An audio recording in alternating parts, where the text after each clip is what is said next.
109 corredores partieron esta tarde desde Moreda en la primera etapa de la Vuelta Ciclista a la Montaña Central. Por delante, 121 kilómetros de duro recorrido que pasaron factura al vencedor del pasado año, Carlos Oyarzún. Como era de esperar, desde el mismísimo banderazo de salida la guerra fue una constante. Con una media horaria de 44 kilómetros a la hora, los continuos escarceros en el pelotón evitaron el control del Diputación de León. Tras superar las dos primeras dificultades montañosas de tercera categoría, la victoria se iba a decidir en la última ascensión del día, a la estación de Fuentes de Invierno. Chema Hernández, del Ciudad de Oviedo, comenzó fuerte con un ataque al que le siguió Pedro García, del Construcciones Paulino. Fue en el último tramo del puerto cuando el corredor ovetense se desfondó, dejándole en bandeja el triunfo de la etapa y el liderato de la vuelta a Pedro García. La verdad que no tenía las mejores sensaciones al principio del puerto, pero al principio empecé a encontrarme bien y empecé a abusar de desarrollo al principio y vi que las piernas no me flojeaban y entonces digo, hoy es la mía. Mañana los corredores tendrán por delante una jornada con dos sectores. Por la mañana una cronoescalada con final en el Alto de la Collada y por la tarde una etapa de 100 kilómetros con inicio y fin en... El segundo sector nos dejó una etapa preciosa de ciclismo, 80 kilómetros para los 108 corredores en los que no hubo tregua. El control del equipo del líder, el Construcciones Paulino, aguantó hasta el segundo puerto de la etapa, el Alto de Carangas de segunda categoría. Ahí se desató la guerra.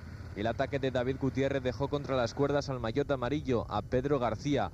Reaccionó también por detrás Carlos Oyarzún, que buscaba la cabeza de carrera. Tras el descenso, el corredor del equipo de Camargo mantuvo la diferencia de 1 minuto y 15 segundos sobre el pelotón, tiempo suficiente para llegar en solitario a la línea de meta. Sí, bueno, la verdad que el equipo líder pues no parece que esté muy fuerte. Tiene ahí un par de corredores que sí le responden, pero bueno, controlar una carrera como esta con dos corredores es muy difícil.